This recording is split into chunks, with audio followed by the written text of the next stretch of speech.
سورہ بقرہ کی 39 آیت پر ہم پہنچ گئے ہیں. اس میں اللہ سبحانہ و تعالی فرماتے ہیں کہ والذین کفروا وکذبوا بآیاتنا اولئک اصحاب النار هم فیہا خالدون. اچھا، اب یہاں پر جو کچھ الفاظ ہیں عربی زبان میں، اس کا اردو میں دیکھ لیتے ہیں ترجمہ. جو لوگ اردو پڑھ نہیں سکتے، سن سکتے ہیں، سمجھ سکتے ہیں، وہ پھر وربلی ان سے انڈرسٹینڈنگ پیدا کر کے اپنی زبان میں پھر دیکھ لیں کیا معاملہ ہے. تو عربی زبان میں جو وا ہے اس کی کئی امپلیمنٹیشنز ہیں. یہاں پر بمانی اور میں آ رہا ہے وا اور. الذین کا جو لفظ ہے یہ قرآن میں کئی جگہ موجود ہے. جہاں بھی آئے گا وہاں سے مراد جن لوگوں نے. اب کہیں آتا ہے الذین کفروا، کہیں آتا ہے الذین آمنوا، اولئک الذین، تو ان سے مراد جن لوگوں نے. تو یہ کئی لوگوں کے اوپر اپلائی ہوتا ہے، ایک سے زائد پہ یہ جمع ہے. اچھا، الذین کفروا کا مراد کفر کرنا یا جنہوں نے کفر کیا. اب یہ دونوں لفظوں کو اگر ملا لیں، والذین کفروا، جن لوگوں نے کفر کیا. اچھا، کفر کا جو معنی ہوتا ہے وہ ہوتا ہے کہ کسی چیز کو جاننے کے بعد ڈینائی کرنا. ایک بات آپ کو بتائی جائے اور آپ اس کو اپنے ہوش و حواس میں سنیں، سمجھیں اور پھر ڈینائی کر دیں، تو یہ کفر ہو گیا. کسی بات کا انکار کرنا، کفر جو ہے وہ انکار کرنے کے معنی میں آتا ہے. وا پھر آ گیا. اب آپ دیکھیں پہلے بھی آیا تھا وا، اب آ گیا پھر وا. تو وا کذبوا، اور پھر انہوں نے کیا کیا؟ جھٹلایا. کذب جھٹلانے کو کہتے ہیں. ویسے تو کذب عربی زبان میں جھوٹ کو کہتے ہیں.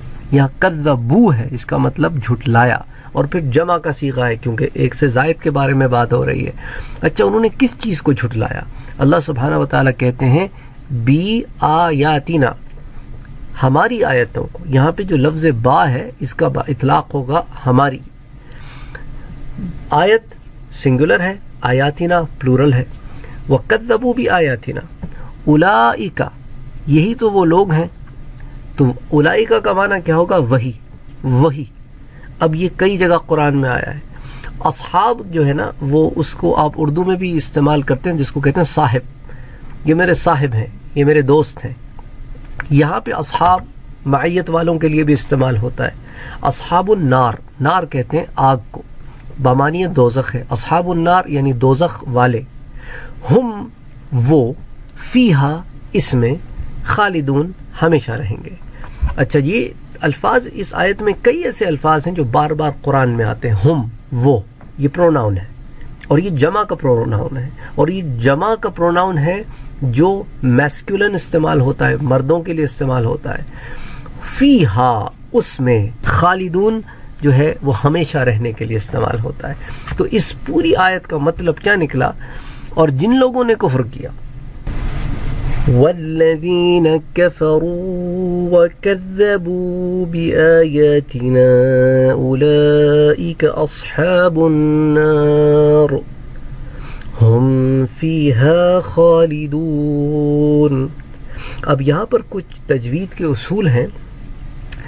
عربی زبان میں جس کو ہم اردو میں پیش کہتے ہیں، عربی میں اس کو دمہ کہتے ہیں. اب آپ دیکھیں گے یہاں پر کہ را آیا ہے، را کے اوپر دمہ ہے. دمہ کے بعد واو کے اوپر جزم ہے.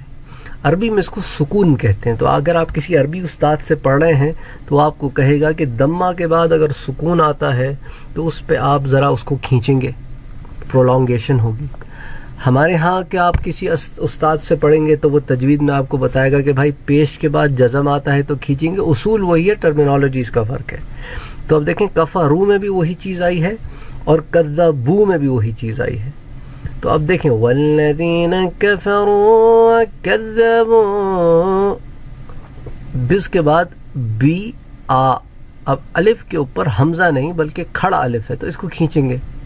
یا کے اوپر کھڑا الف ہے، اس کو بھی کھینچیں گے. 2 سیکنڈ کھینچ گئے. نا کے اوپر مد ہے، اب یہ 4 والا ہے. اولئک یہ بھی 4 والا ہے. کچھ 4 کچھ 6 کرتے ہیں. اصحاب کے اوپر بھی کھڑا الف ہے. تو یہ بیسک چیزیں ہیں. اچھا، تو ایک اصول تو میں نے آپ کو یہ بتایا کہ دمہ کے بعد یا پیش کے بعد جزم کا آنا، سکون کا آنا، یہ ایک اصول ہو گیا. دوسرا اصول دیکھتے ہیں. اب یہاں پر آ گیا فے کے نیچے زیر ہے جس کو کسرہ کہتے ہیں. عرب معلم سے پڑھیں گے تو کسرہ بتائے گا، ہمارے پاکستان ہندوستان میں پڑھیں گے، بنگلہ دیش میں پڑھیں گے تو وہ آپ کو بتائے گا زیر ہے۔ آگے یا ہے، یا کے اوپر سکون ہے یا جزم ہے، تو زیر کے بعد جزم یا پر آئے، یا جس کو کہہ لیں کسرہ کے بعد سکون یا پر آئے تو ادھر بھی کھینچیں گے۔ تو آپ کو دو اصول بتا دیے میں نے۔ یہ ایک اصول خالدون میں بھی آ رہا ہے، دمہ کے بعد سکون یا پیش کے بعد جزم، پیش کے بعد جزم، پیش کے بعد جزم، تو ان تینوں مقامات پہ آپ نے ذرا کھینچا، اور یہاں پر کسرہ کے بعد سکون یا زیر کے بعد جزم۔ والذین کفروا وکذبوا بآیاتنا اولئک اصحاب النار ہم فیہا خالدون۔ ایک دفعہ پھر آپ کو اصول بتا دوں جو میں نے آپ کو کھینچنے کے لیے، ایک تو کھڑا الف بتایا، ایک مد بتایا، ٹھیک ہے۔ میں نے آپ کو دو اصول بتائے، دمہ کے بعد یا پیش کے بعد سکون یا جزم کا آنا واو پر، یہ بھی شرط ہے، واو پر آنا چاہیے، اور زیر کے بعد جزم یا سکون یہ پہ آنا چاہیے۔